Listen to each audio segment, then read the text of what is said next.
computer operator cum typist aspirants. You are all welcome to the discussion of mock test number 4. Let us get started.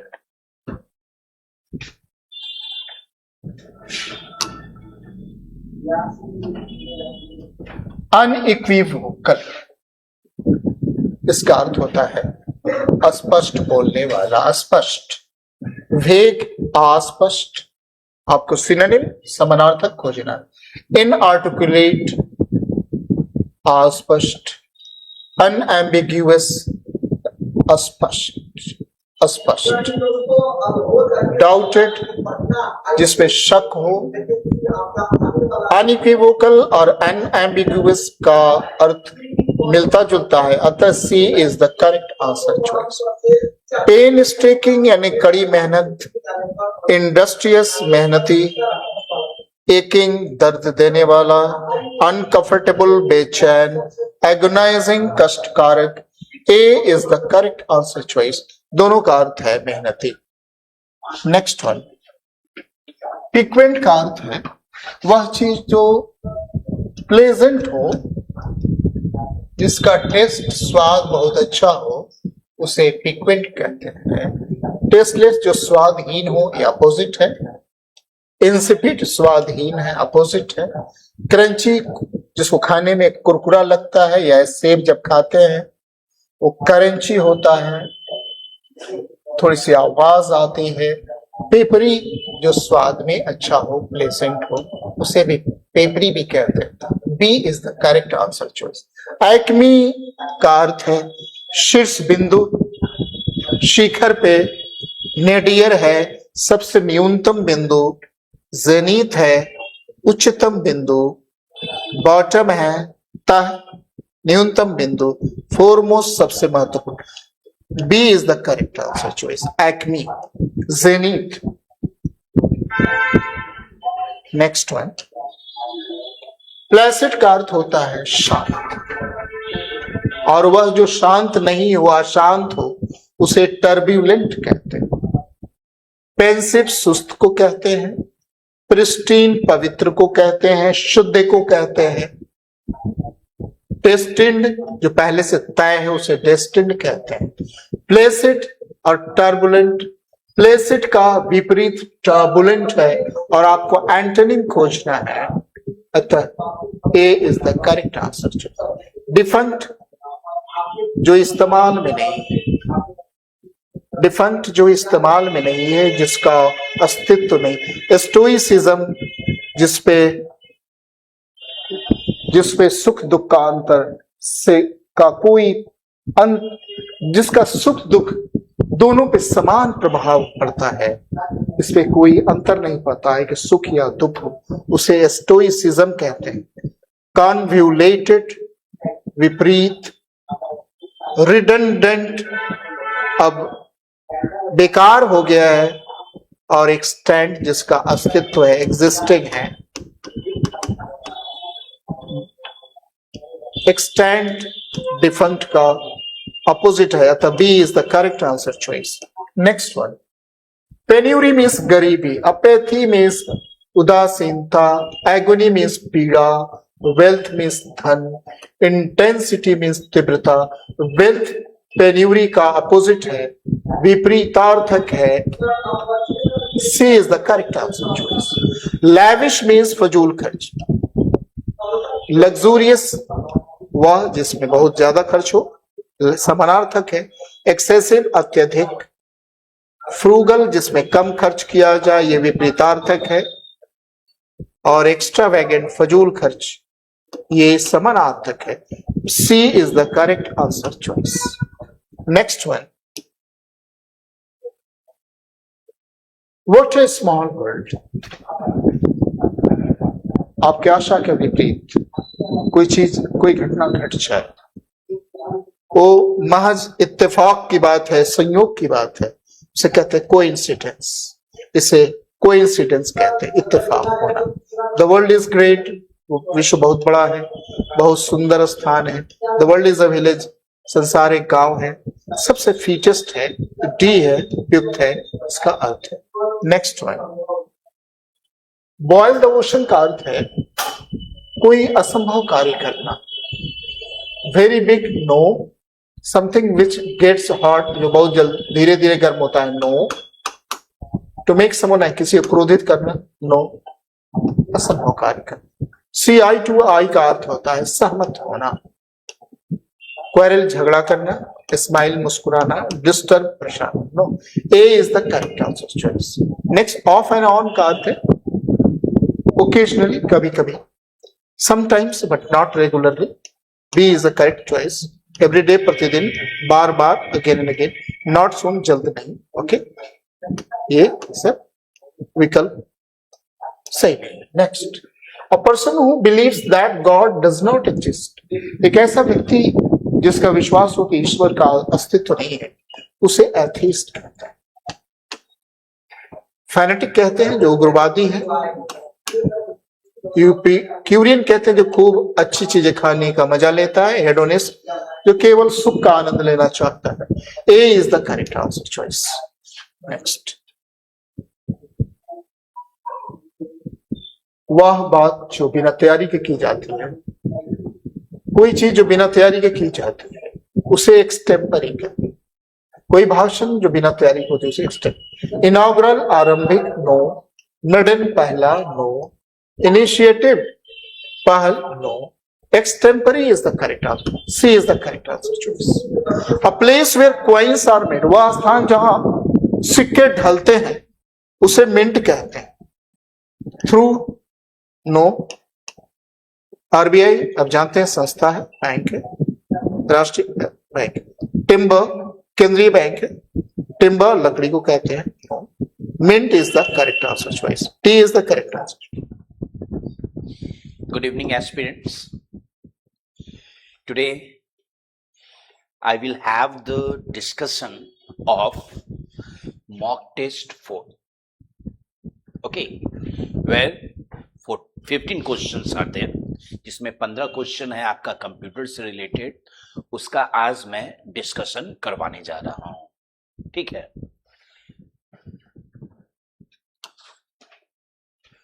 पहला है कौन सा topology में network component एक ही cable से, इसमें कह रहा है क्या, एक ही केबल से ही आपका हर एक नोड कनेक्ट हो। तो लीनियर केबल जब होता है और जिससे नोड कनेक्ट होता है ये कहा जाता है बस। कौन सा टोपोलॉजी हो जाएगा, बस। अब स्टार क्यों नहीं होगा, स्टार होता है क्या, सेंट्रल डिवाइस जिससे हर एक पीसी कनेक्ट होता, तो ये तो नहीं होगा। रिंग का मतलब इस वे में ये भी नहीं है, इसमें डिफरेंट केबल्स यूज हो रहा है। देखिए मेस तो और कॉम्प्लिकेटेड है, उसमें हर एक नोड अपने आप में कनेक्ट होता है। ठीक है, हर एक नोड हर एक पीसी से कनेक्ट हो जाती है, ये भी नहीं है आपका, तो आपका आंसर हो जाएगा बस। निम्नलिखित में से कौन सा एक प्रकार का हब नहीं है। हब देखिए दो तरह का होता है ना, एक होता है पैसिव हब होता है और दूसरा इनएक्टिव, यही दो होता है ना। ठीक है, इसमें पूछा जा रहा है कौन सा हब है ही नहीं। स्विचिंग हब किसी तरह का हब नहीं है। अब यहां पे क्वेश्चन उठता है कि स्विचिंग हब नहीं है, ठीक है, तो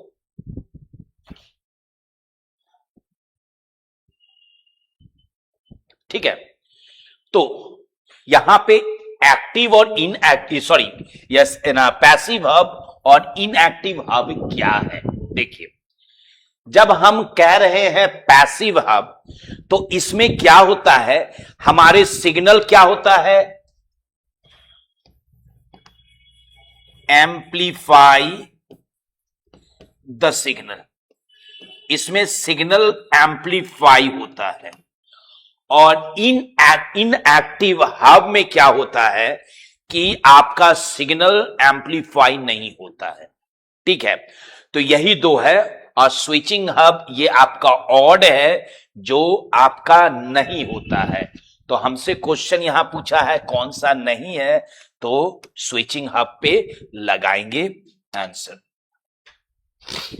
निम्नलिखित में से किस स्पेसिफिकेशन का प्रोसेसर की स्पीड पर कम पड़ा? देखिए, रिलेटेड विथ स्पीड, प्रोसेसर की स्पीड, ठीक है।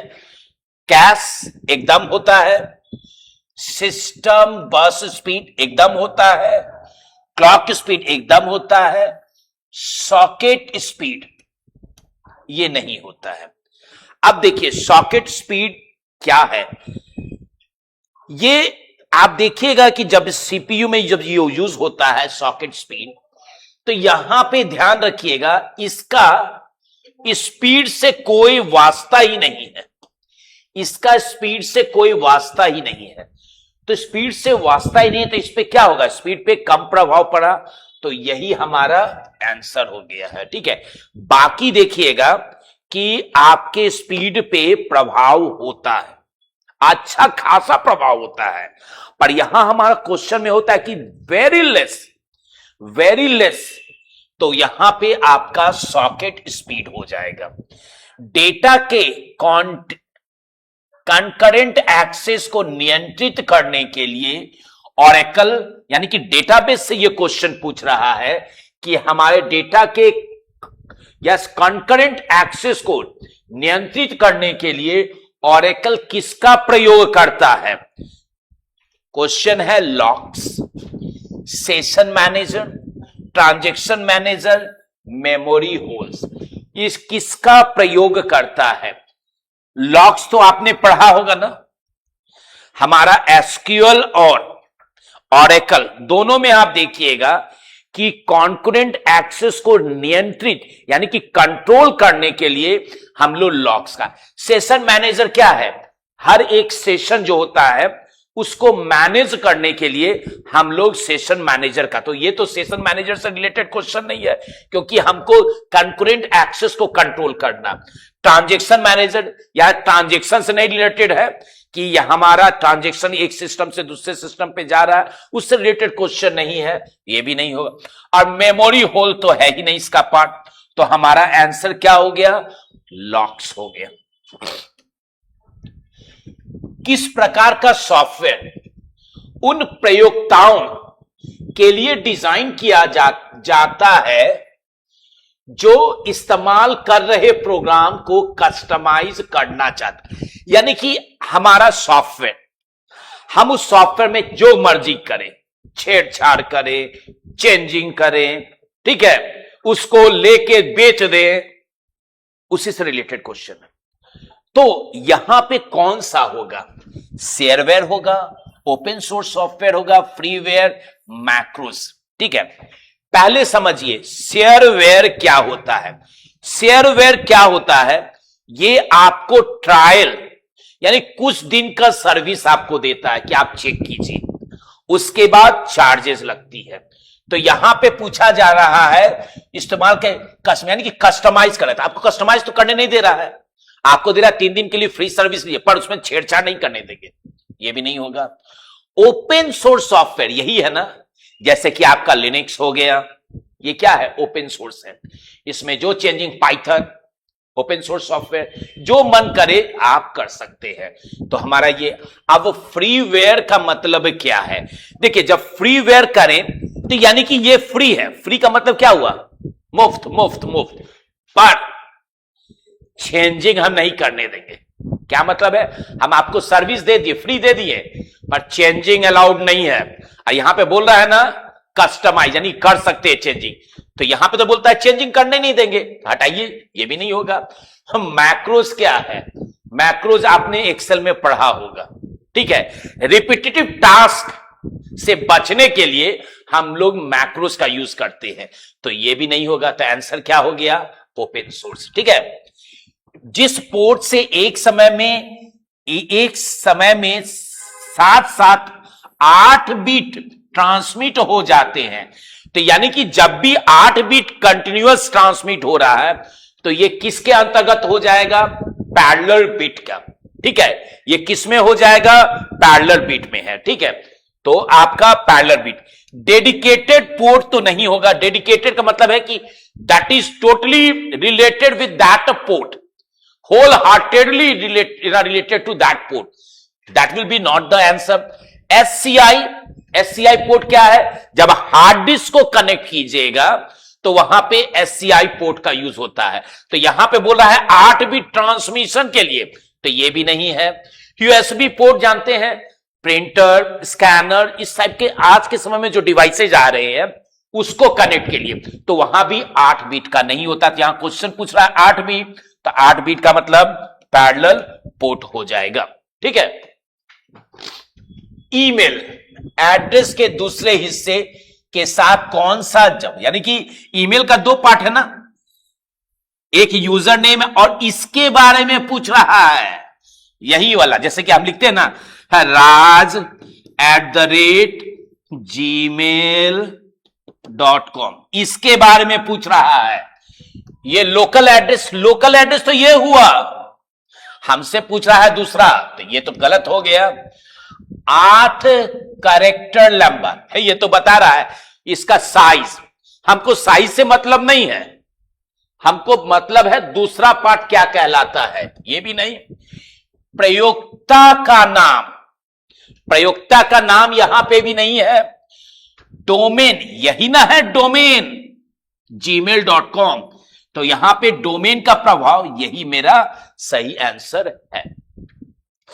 एक एजेंसी द्वारा किए गए सर्वेक्षण के अनुसार इंटरनेट के प्रयोग के क्षेत्र में भारत का क्रमांक कौन सा है? ये दूसरा है।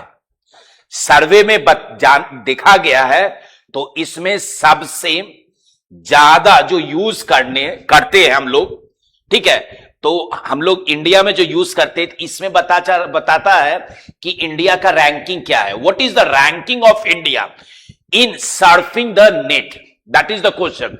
यानी कि हमारे देश में इंटरनेट का जो प्रयोग होता है, तो वो कौन सा पायदान पे है, पहला, दूसरा, तीसरा, चौथा। तो दूसरा है, तीसरा तो है ही नहीं, पांचवा भी नहीं है, आठवां नहीं है, ये हमारा सेकेंड पोजीशन पे है।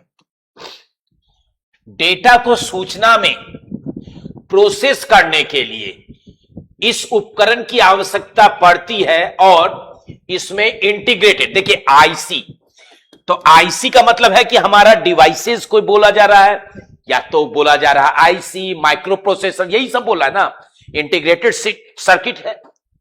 हार्ड डिस्क मेरा क्या है? इंटीग्रेटेड सर्किट है। अरे हार्ड डिस्क मेरा सेकेंडरी स्टोरेज है, तो ये गलत हो गया। रैम मेरा क्या है? टेम्पोररी मेमोरी, इसमें आईसी का कोई जिक्र ही नहीं है। सीपीयू, यही है ना, सीपीयू में integrated circuit. Yes, many ICs are used to make a CPU. CPU का मतलब माइक्रो प्रोसेसर। और रोम क्यों नहीं होगा? रोम इसलिए नहीं होगा, रोम रखता है हमारा स्टार्टअप इंस्ट्रक्शन को, इसलिए इसको भी काटिए। आईएसपी क्या है? Who provide services to us to get internet. अरे रिलायंस क्या हुआ? आईएसपी सर्विस प्रोवाइडर है ना, एयरटेल सर्विस प्रोवाइडर है। क्वेश्चन वही पूछा रहा है, पर यहां क्वेश्चन वो नहीं पूछ रहा है आईएसपी का फुल फॉर्म बताइए। हम तो काम बताए ना, पर आईएसपी का फुल फॉर्म क्या है? इंडियन सोशल प्लानिंग नहीं, इंटरनेशनल स्पाई प्रोजेक्ट नहीं, इनिशियल सर्विस प्रोवाइडर नहीं, इंटरनेट सर्विस प्रोवाइडर, यही आईएसपी का फुल फॉर्म है। ठीक है। अगला, दैट डिस्क पर फाइलों की लोकेशन की सूची बनाता है। देखिए इसमें 2 है, एक फैट है, ठीक है, एक NTFS, new technology file system. FAT क्या? File allocation table. तो इसमें पूछा जा रहा है, देखिए एनटीएफएस नहीं है तो हम उसको तो हटा दीजिए पहली बार। File allocation table, boot sector क्या होता है? वैसा सेक्टर हमारे हार्ड डिस्क में जहां पे बूटेबल फाइल्स होता है। तो हमसे वो क्वेश्चन नहीं पूछ रहा है, बूटेबल फाइल्स के बारे में नहीं पूछ रहा है, ये भी नहीं। रूट फोल्डर, वैसा फोल्डर जो रूट, जैसे सी ड्राइव हुआ, that is called the root folder. पर वहां पे हमको ये नहीं पूछा जा रहा है कि which one is the first one folder of our system, so that's why this is also wrong. Data area, यानी एरिया वैसा एरिया जहां पे डेटा रखा। अरे क्वेश्चन पूछ रहा है क्या कि फाइल की लोकेशन वो एक बनाता है, तो वो बनाता है सिर्फ फैट, तो ये भी नहीं हो गया। File allocation.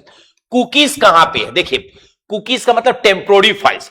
और देखिए, कुकीज अच्छा भी होता है, खराब भी होता है। अच्छा कैसे है? हमारे यूजर आईडी और पासवर्ड को स्टोर करवाता है। खराब क्या है? अगर ये यूजर आईडी स्टोर करवा दिया, अगर मैंने लैपटॉप किसी और को दिया, वो तो पता कर लेगा कि कौन सा यूजर आईडी और पासवर्ड है। ठीक है, तो कुकीज का मेन काम क्या है? यस, टेम्पोररी इंफॉर्मेशन, टेम्पोररी नहीं कहिए, यस, इंफॉर्मेशन, वो type of information that is stores which can be easier for us so that the same repeated task we cannot do it again. Cookies क्या है? वो हमारा ऐसा टाइप का files को रखता है, इंफॉर्मेशन रखता है जो आगे के लिए हमारा यूजफुल हो। कभी देखते हैं ना, याहू जैसे वाई लिखे ना तो याहू लिखा जाता है। क्यों लिखा जाता है? क्योंकि ये ऑलरेडी इंफॉर्मेशन, ये वेबसाइट ऑलरेडी पहले आपने सर्च किया है, तो वही कुकीज है। ठीक है, तो कुकीज सर्वर पे पड़ता है? नहीं, हमारे सिस्टम में रहता है ना। सर्वर में कहां रहता है? वेब एक्सएमएल, यानी कि एक्सएमएल एक्सटेंसिबल मार्कअप लैंग्वेज, ये तो मार्कअप लैंग्वेज है क्लाइंट पे। हां, कुकीज हमारे सिस्टम पे पड़ा जाता है और हम क्या है? क्लाइंट है। एचटीएमएल, एचटीएमएल भी मेरा क्या है? हम मार्कअप। ये एक्सटेंसिबल मार्कअप लैंग्वेज है एक्सएमएल, एचटीएमएल हाइपरटेक्स्ट ट्रांसफर या हाइपरटेक्स्ट मार्कअप लैंग्वेज है। तो ये दोनों गलत हो गया। हमारा आंसर क्या हो गया? क्लाइंट पे। के सामने जो सवाल है, सवाल नंबर 91, आप देख सकते हैं। 91 नंबर क्वेश्चन कहता है सर कि 45 मिनट को एक दिन के रूप में, एक दिन के भिन्न रूप में व्यक्त कीजिए। तो 45 मिनट है, मिनट को m से भाग दिए और बटा 24 घंटा, और इस घंटा को भी मिनट में चेंज करिएगा तो 60 मिनट से गुना कर देंगे। तो देखिए m से m कट गया, 15 तिया 45 और 15 चौके 60, और 3 से काटेंगे 8 बार में तो हो जाएगा 1/8 चौका 32, यानी कि आपका आंसर हो गया ऑप्शन नंबर बी। बी आपका क्या हो गया? सही जवाब हो गया। आगे देखिए, इसमें वैल्यू निकालना है। तो ऐसे सवाल को बनाने के लिए बॉड मास के नियम का हम लोग क्या करते हैं? पालन करते हैं।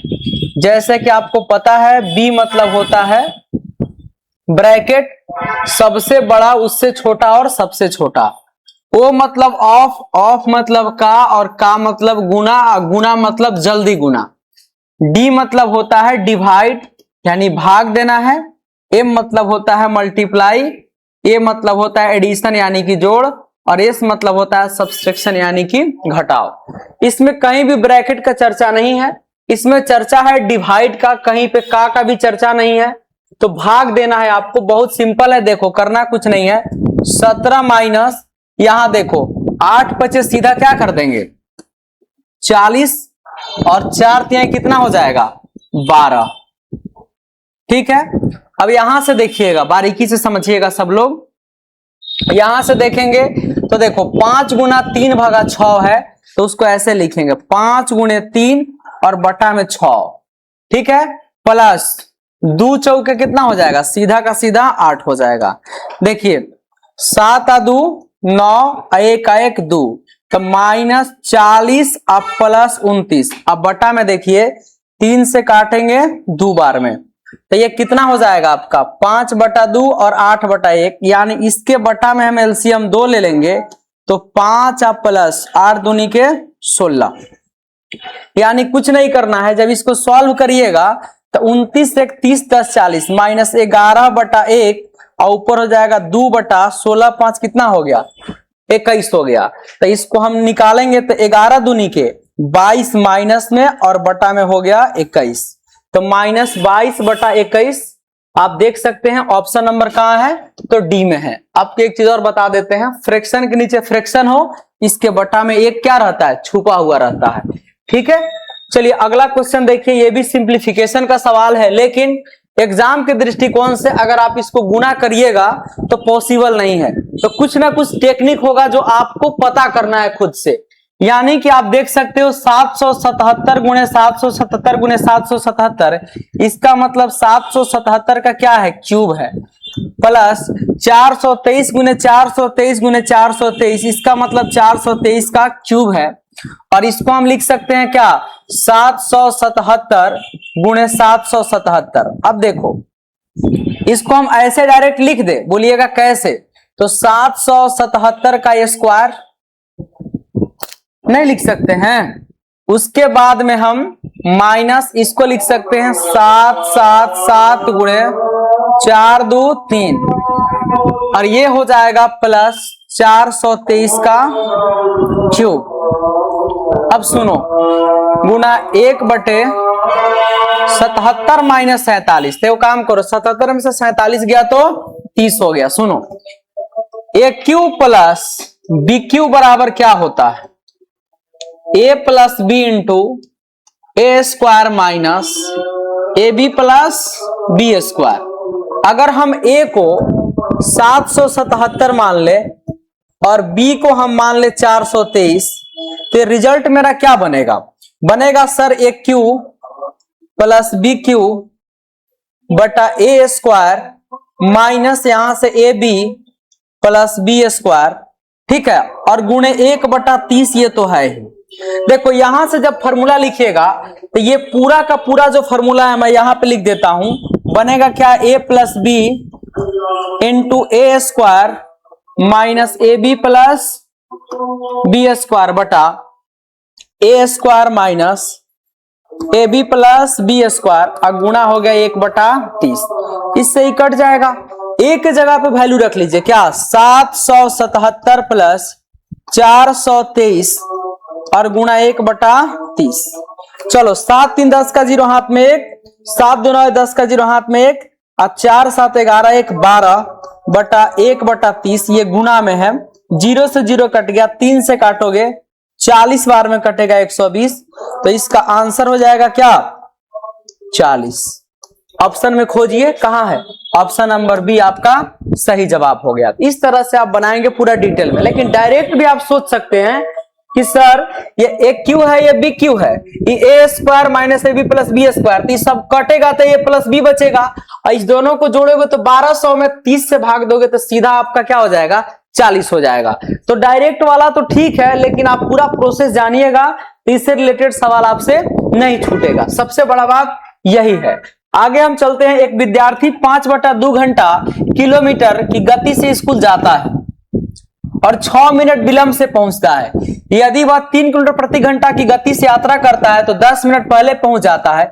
स्कूल की दूरी क्या है? देखो बहुत सारा मेथड है, रेशियो मेथड है, गैपिंग मेथड है, लेकिन आप जिस चीज की तैयारी कर रहे हैं ना, आपके लिए कौन मेथड सूट करेगा वो हम आपको बताते हैं। देखो सबसे पहले समय बराबर क्या होता है? समय बराबर होता है दूरी बटे चाल, कुछ नहीं करना है। अगर उसका दूरी को हमने d मान लिया, इसका चाल 5/2 का मतलब हो गया 2.5 किलोमीटर पर आवर।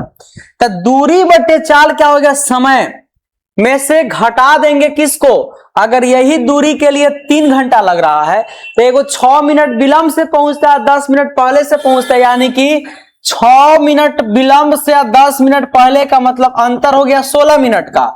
तो 16 बटे क्या हो गया? 60। क्योंकि आपसे किलोमीटर पूछा, ये सभी दिए हुए हैं किलोमीटर पर आवर में, तो ये भी क्या हो जाएगा? आवर में हो जाएगा। ठीक है, अब देखो कुछ नहीं करना है, थोड़ा बुद्धि लगाओ, इधर 2 से गुणा कर दें तो ये हो जाएगा 2d बटा 5 माइनस d बटा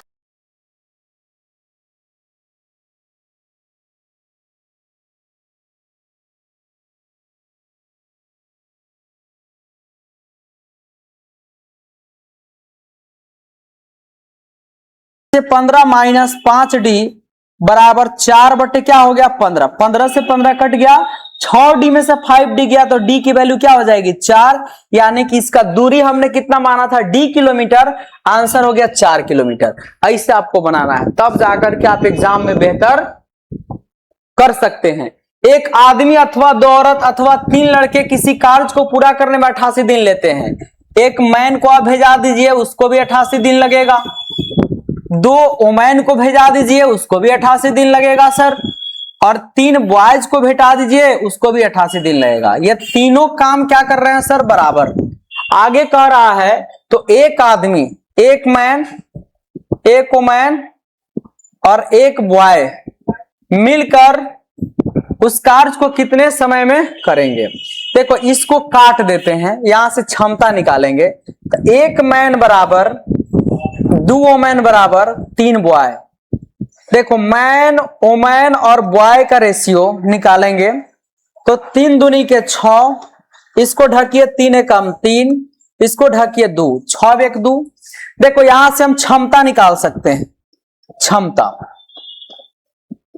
1 मैन के जगह पे 6, वोमेन के जगह पे 1 और बॉय के जगह पे 2, तो 6 1 7 2 कितना हो गया 9 क्षमता।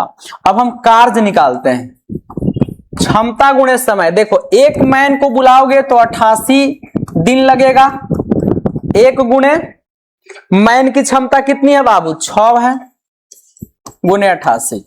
कुछ नहीं करना है, बहुत सिंपल है। ये आपको समय निकालना है ना, तो समय बराबर कार्य बटा क्षमता, कार्य बटा क्षमता। कार्य कितना है 6 गुणे 88 और क्षमता है 9, 3 तिहाई 9, 3 दूनी के 6।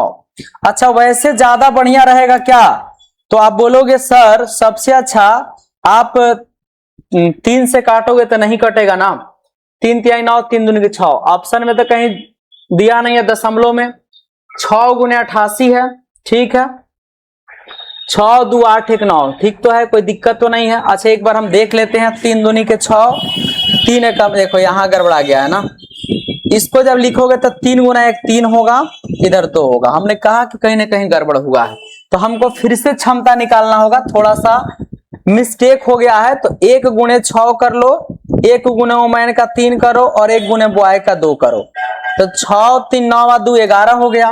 अब यहां से हमें कार्य भी निकालना होगा, कोई भी उठा लो। 1 मैन गुणे 88 है ना बाबू, तो 1 और मैन का क्षमता कितना है 6 गुणे 88।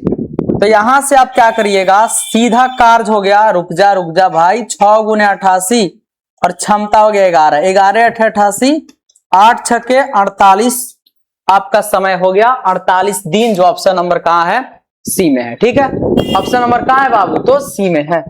अगला सवाल आइए, देखो उस विकल्प का चयन करें जो तीसरे शब्द से उसी प्रकार संबंधित है जैसे दूसरा शब्द पहले शब्द से संबंधित है। बिहार का रिलेशन आपका दिया है किससे, झारखंड से। बिहार का किससे दिया है, झारखंड से, तो छत्तीसगढ़ का किससे होगा। देखिए यहां बिहार झारखंड से दिया है, तो छत्तीसगढ़ के लिए तो आप देख सकते हो कि छत्तीसगढ़ के लिए तो रायपुर होना चाहिए। हालांकि ये सवाल में कुछ गड़बड़ी है, बिहार का यहाँ पे पटना दिया होता ना तो राजधानी लेकर के हम चलते, लेकिन बिहार झारखंड से रिलेटेड है तो छत्तीसगढ़ रायपुर से रिलेटेड है। यहां तक आप आंसर कर सकते हो ऑप्शन नंबर डी, ठीक है ना। ये आपका अगर ऑप्शन 4 ही है तो ये आपका आंसर हो जाएगा, ये बात याद रखना, ठीक है। एनालॉजी का क्वेश्चन है, कह रहा है कुछ जानवर वर्णाद होते हैं और सभी रंगीन वर्णाद होते हैं। जानवर है सर ये,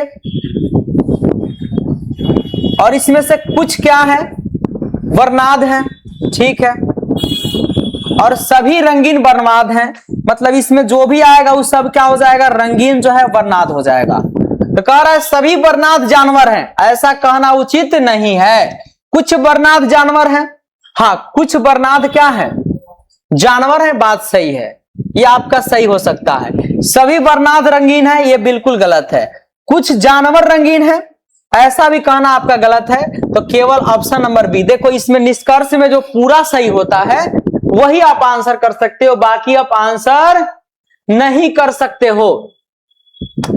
चलो यहां बोलता है कि नीना ने एक फोटो में एक लड़के की ओर संकेत करते हुए कहा कि वह मेरी नानी की इकलौती बेटी का बेटा है। नीना का उस लड़के से क्या संबंध है, तो हम अपना से सोचेंगे कि सर मैं नीना हूं, ठीक है ना, मैं क्या हूं, नीना ने, और नीना ने एक फोटो में एक लड़के की ओर संकेत करते हुए कहा कि मेरी नानी की इकलौती बेटा का बेटा है। तब मेरी नानी मतलब मेरी मां, और मेरी मां की मां, मेरी मां की क्या हो गई मां, तब मेरी नानी की इकलौती बेटी मेरी मां हो जाएगी, और उसका इकलौता बेटा यानी नीना का ऑलरेडी क्या हो गया, जो फोटो दिखा रहा था ना नीना का, तो आपको बोला कि उस लड़का नीना का उस लड़के से क्या संबंध है, तो नीना उसकी बहन लगेगी, नीना उसकी क्या लगेगी, बहन लगेगी, ठीक है। चलो 99 नंबर सवाल देखो, उस विकल्प का चयन करें जो दिए गए वेन आरेख सर्वोत्तम रूप से दर्शाया जा सकता है। अच्छा, इसमें तो कुछ ऐसा बोला नहीं है सर एबीसी में, बट आपको बता दे, डॉक्टर, आदमी और छात्र, परिवार, माता पिता और बच्चे, मेज, कुर्सी और फर्नीचर। देखो फर्नीचर में कुर्सी और मेज दोनों आता है, डॉक्टर, आदमी और छात्र ये तीनों अलग अलग चीज हैं। परिवार, माता पिता और बच्चे ये एक ही मतलब कंबाइन हो जाएंगे। परिवार में माता पिता और क्या है, बच्चे आएंगे ऐसे। फर्नीचर में बाबू मेज और कुर्सी आएंगे। गहना में आपका सोना और चांदी आएगा। तो डॉक्टर, आदमी और छात्र, क्योंकि आदमी जो है ना डॉक्टर भी हो सकता है और छात्र भी हो सकता है, ठीक है ना। चलो ऑप्शन नंबर ए आपका सही उत्तर हो गया। आइए 100 नंबर सवाल की तरफ, जो लास्ट क्वेश्चन है। कह रहा है कि ए बी सी डी और एफ 6 मित एक वृत्ताकार मेज के चारों ओर खेल रहे हैं। तो 6 गो है, तो 1 गो, 2 गो, 3 गो, 4 गो, 5 गो, 6 गो हमने बना दिया। ई ए के ठीक बाईं ओर, ए के ठीक ठीक बाईं ओर ई है, और कह रहा है कि सी एफ के दाएं बाईं से दूसरा स्थान पर है। सी जो है ना एफ के बाएं से दूसरा, तो मान लो इसको एफ हम मान लेते हैं, तो इसके बाएं से दूसरा कौन हो जाएगा, सी हो जाएगा। डी और ए के बीच में केवल 2 व्यक्ति बैठे हैं, तो डी और ए के बीच में 2 व्यक्ति हैं, तो डी यहां हो जाएगा। डी यहां नहीं होगा सर, डी और ए के बीच में 2 हैं, तो काम तो गड़बड़ा गया, काम तो यहां से गड़बड़ा गया। अब हमको फिर से सोचना पड़ेगा सर। आप बोलोगे सर कैसे सोचोगे, फिर से मैं सोच रहा हूं। ई ए के ठीक बाईं ओर, तो ठीक बाईं कहीं बैठा दो, खड़ा था। सी एफ के बाईं से, सी जो है ना वो एफ के बाएं से अगर इधर मुंडी कर देंगे, तो एफ के बाएं से दूसरा स्थान पे पहला और दूसरा, बीच में एक व्यक्ति होगा। डी और ए के बीच में केवल 2 व्यक्ति हैं, डी और ए के बीच में, तो डी को यहां भी करोगे तो 2 व्यक्ति आएगा, यहां करोगे 2 व्यक्ति आएगा, यहां डी कर देते हैं 2 व्यक्ति इसके बीच में आएगा, क्योंकि बोला है कि डी और ए के बीच में 2 व्यक्ति, ठीक है। बोला कि एफ के यहां एक वर्ड दिया है कि सी जो है एफ के बाएं से दूसरा, तो एफ के बाएं से दूसरा, तो अगर मैं यहां पे रखूंगा एफ को, तो इसके बाएं से पहला दूसरा सी फिट हो जाएगा। तो आपसे कह रहा है क्या कि इसमें A B C D E F है, तो ए हो गया, बी बच गया यहां पे। तो कह रहा है कि बी एक के ठीक दाएं बैठा है, ए के ठीक दाहिने देखो बी बैठ गया, तो एफ के ठीक दाएं कौन सा मित्र है, तो एफ के ठीक दाहिने ई है। यहां से जब इसको देखेंगे तो यहां से मुंह करोगे तो ये आपका राइट साइड आएगा, तो ऑप्शन नंबर डी क्या हो गया, सही उत्तर हो गया। तो पूरा का पूरा 100 क्वेश्चन का हम आपको क्या करवा दिए, डिस्कशन करवा दिया, और हमको उम्मीद है कि आपको ये डिस्कशन काफी पसंद आया होगा और आपने बहुत बारीकी से हर एक क्वेश्चन को सीखा है। तो चलिए दोस्तों, मिलते हैं फिर नेक्स्ट वीडियो में, तब तक के लिए जय हिंद, आपका समय शुभ रहे, आप हमेशा हंसते रहें और मुस्कुराते रहें।